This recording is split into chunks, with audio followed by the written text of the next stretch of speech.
Hi, yeah, welcome. I'm Dr. Bitch, and I'll be helping you today with your thing and inspect you or whatever. What seems to be the problem? Uh huh.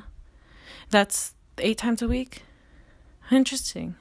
Okay, well, I'm gonna actually open up your heart and have to move your stinky feet. I'll have to listen to it. Oh, and I'm not going to touch you. This is new technology. Okay. Wow. Yeah. You're dying.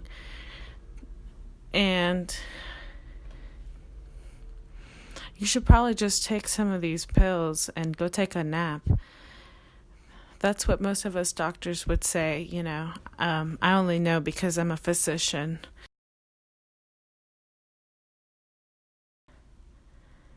Don't forget these.